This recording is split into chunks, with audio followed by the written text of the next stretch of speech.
Hello everyone and welcome to another video here on White Coats and Corgis. Today I'm going to be showing you a clip from the Premed Experience, which is a free virtual event that I hosted back in March of 2023. Alright, let's go ahead and get started.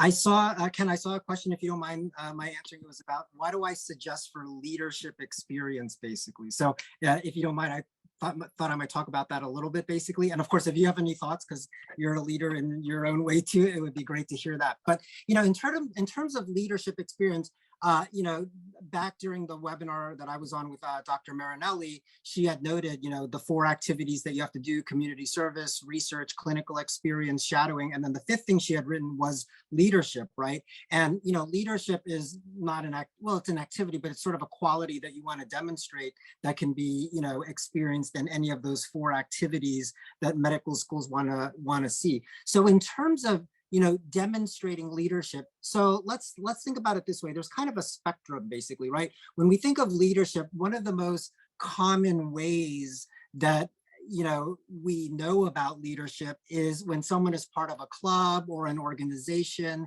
and you see like, oh, they were the vice president of a club, they were the secretary or the treasurer or the president, basically. So that in and of itself, just because of the innate nature of what those terms mean, we know that means that they have a leadership position, basically. But what I would argue, and I hopefully it gets to the heart of this question, is that there are many other ways that you can demonstrate leadership experience, whether it's through clinical experience, volunteering, research.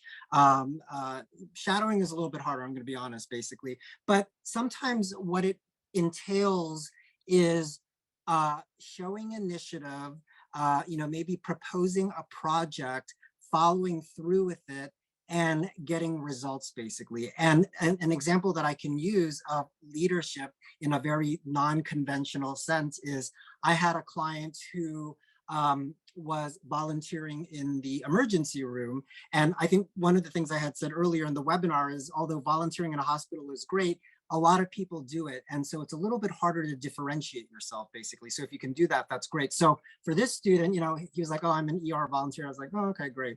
And then we were talking about it a little bit more. And then he happened to mention, oh, and by the way, one of my responsibilities is that I'm responsible for training all the new volunteers, basically, who volunteer in the ER. And that sort of led to like an aha moment where we then had this little brainstorming session, and he came up with the idea of creating like a training manual for all the new volunteers that were going to come in, so it would make it easier for them once they started, basically. And so that idea kind of took hold. He worked on it, was able to present it to the chair of the emergency department, and then I think at that point there was COVID, so it kind of put a little bit of the kibosh on it. But the point is, that shows with a little bit of outside of the box thinking, perseverance, that there are a lot of ways that you can demonstrate leadership. So what I would say is, for whatever experience that you're doing, of course, don't just like come in guns blazing and say like, hey, we need to do all this stuff. You kind of have to sit back, listen, observe, see what's going on, see where there might be a need for improvement. And then, in a very sort of methodical and thoughtful way, come up with a proposal and talk to the appropriate person about how you might do that. Nice. And like, someone just asking if you could repeat again, what was the list of the different types of experiences? Oh, earlier? Yeah, absolutely. So there are 4 main experiences that medical schools care about. Number 1 is clinical experience. And clinical experience means that you are interacting with patients in some way, shape, or form, basically. One of the most common ways is through hospital volunteering, where you're greeting people as they come into the hospital. You might be transporting patients, bringing patients blankets, basically. Like I said before, that's a very, very common way. The other kinds of experiences that we often recommend doing to get sort of more in-depth level of responsibility and interaction with patients is scribing, EMT, hospice volunteer, even clinical research. So that's clinical experience. Number 2 is shadowing. And as the term, as the word implies, you're shadowing somebody. It's a much more passive sort of activity where you're following a physician, around as they sort of go meet the patients or whatever it is they're doing. You're kind of like a fly on the wall, basically. So shadowing is important for a few reasons, right? Medical schools want to see that you've taken the time as a future physician to understand the different types of specialties that are out there, basically, because they're not all the same.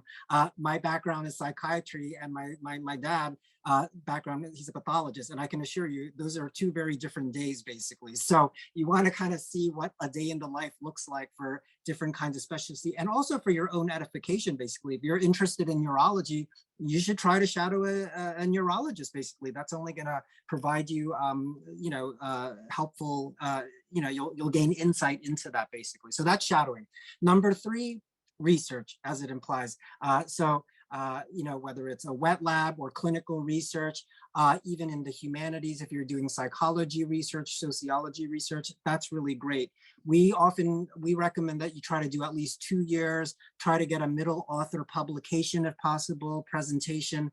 A quick corollary to this, which I talked about before, is clients often ask me, if I have no interest whatsoever in being a researcher later, do I need to do it? Yes, that's the short answer. Unfortunately, I'm sorry. And as someone who doesn't like research, I really empathize with you. But this is one of those things where even if you don't want to do research, medical schools still want to see that you've had the experience of having done research. So, if you do a little bit, maybe through a class, sometimes there's ways to do research. It's not like you have to do all these, tons of publications and all of that kind of stuff. I think that's good. It's a little bit easier to explain, if you don't do as much research.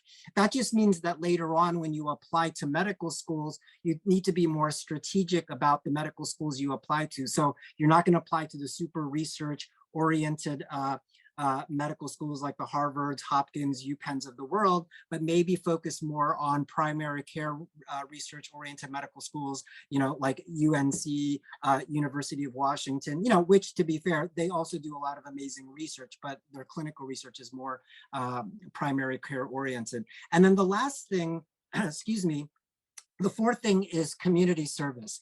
So just to make sure we understand, community service is, demonstrating altruism. It's giving of your time without getting anything back, basically, like in terms of payment or anything like that, basically. So volunteering, basically. So of course, you can do that through healthcare.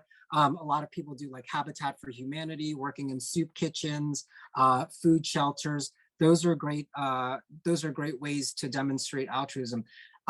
Those are the 4 main things. The 5th thing, which I'll mention, I just say this so you don't forget, because oftentimes a lot of clients end up writing about this on their work activity section, is hobbies, basically. So I'm not saying you should take up a new hobby in college just for the sake of putting it on your application, but most hobbies usually occur prior to college, basically. And so if you have a hobby that you started in high school, junior high, and want to carry it on through college, that's like a great thing to, continue, just application aside, just for your mental sanity, quite frankly. That's a good thing to do. And then you can write about it. I had a client, who one of her hobbies, she was from Minnesota, so not surprising, her hobby was like knitting mittens, basically.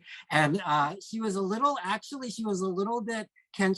bit wary about putting that on her application because she thought it sounded a little strange. And I was like, no, you have to put it on there. Like, you have to talk about why you're knitting these mittens. Well, it's Minnesota. Okay, I know why she was knitting them.